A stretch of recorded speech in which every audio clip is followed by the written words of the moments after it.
Assalamualaikum warahmatullahi wabarakatuh. Perkenalkan, nama saya Helen Delia. Di sini saya akan memenuhi tugas UAS saya yang mata kuliahnya yaitu telaah kurikulum, di mana saya akan mewawancarai seorang guru, di mana guru tersebut telah lama mengajar dan telah memiliki banyak pengalaman di bidang tersebut. Baiklah, kita langsung saja mewawancarai guru tersebut. Assalamualaikum, Bu. Waalaikumsalam. Bagaimana kabarnya? Alhamdulillah, Allahu Akbar. Alhamdulillah. Apakah Ibu sudah siap untuk saya wawancarai? Siap, Hilan Julia.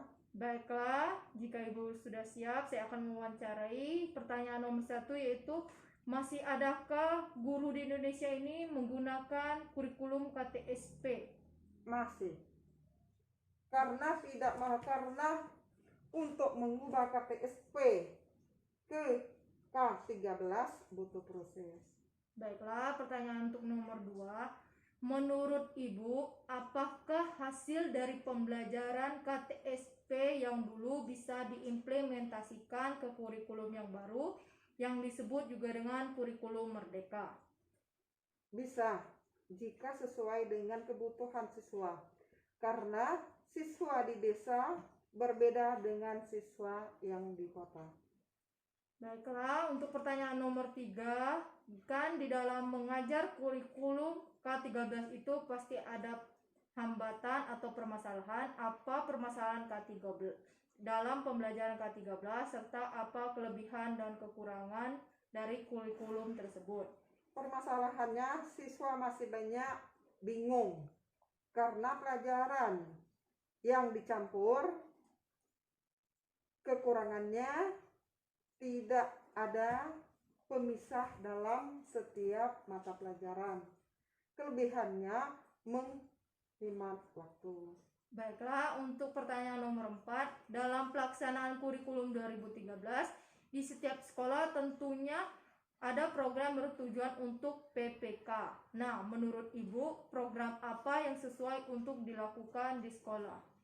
Ekstrakurikuler. Contohnya, Pramuka.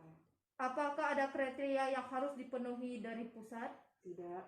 Baiklah, pertanyaan nomor 5, apakah ada pelatihan atau bimbingan khusus dari pemerintah pusat dan pemerintah daerah terkait cara belajar maupun penilaian K13, yaitu penilaian afektif, kognitif, psikomotor. Nah, dalam melakukan penilaian, apakah semuanya sudah menggunakan rumus Excel? Tidak, karena masih ada yang menggunakan Word.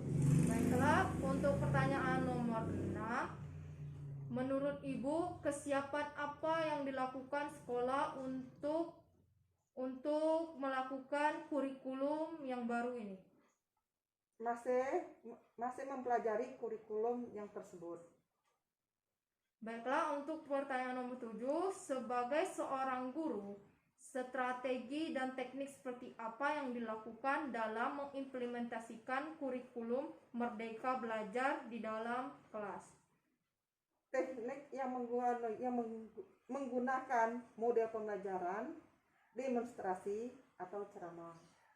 Baiklah, untuk pertanyaan nomor 8. Nah, di dalam konsep belajar Merdeka USBN kan diganti dengan ujian asesmen yang diselenggarakan hanya oleh sekolah.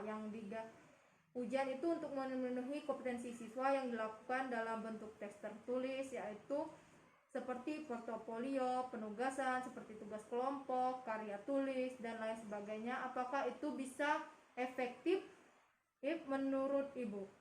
Efektif jika dilakukan dengan baik atau dengan benar. Baiklah, untuk pertanyaan nomor 9, bisakah Ibu jelaskan bagaimana proses pembelajaran K13 di dalam pelaksanaannya? Kan sekarang ini lagi wabah COVID-19, terus apa saja hambatan di dalam pembelajaran tersebut? Karena siswa tidak memiliki HP Android, maka kami melakukan pembelajaran dengan tatap muka 1 minggu sekali dengan siswa. Terus kehambatannya apa? Hambatannya siswa tidak mempunyai HP Android. Baiklah, untuk pertanyaan nomor 10, menurut Ibu, lebih mudah membuat RVP yang mana? Yang K13, KTSP, atau kurikulum Merdeka yang One Fact? Kalau kami memakai kurikulum KTSP karena walaupun banyak tidak begitu rumit. Baiklah, terima kasih atas waktunya, Bu. Saya ucapkan terima kasih. Saya akhiri. Wassalamualaikum warahmatullahi wabarakatuh. Baiklah, di sini saya akan menyimpulkan hasil dari wawancara kami tadi. Di sini hasilnya yaitu KTSP masih ada yang menggunakannya karena untuk mengubah dari KTSP ke K13 itu membutuhkan sebuah proses karena kebutuhan siswa yang berada di desa maupun berada di kota itu berbeda. Dalam pelaksanaan proses pembelajaran K13 masih banyak siswa yang merasa bingung. Mengapa? Karena pada saat pembelajaran KTSP, pembelajaran mereka itu dipisah-pisah seperti pada mata pelajaran ada mata pelajaran IPA, Bahasa Indonesia, PKN, Matematika. Sedangkan pada saat pembelajaran K13, pembelajaran mereka itu dicampur seperti pada tema 1, pada subtema 1 yaitu terdapat 3 mata pelajaran yang dicampur. Kami mana yang masuk dengan IPA, PS, Bahasa Indonesia.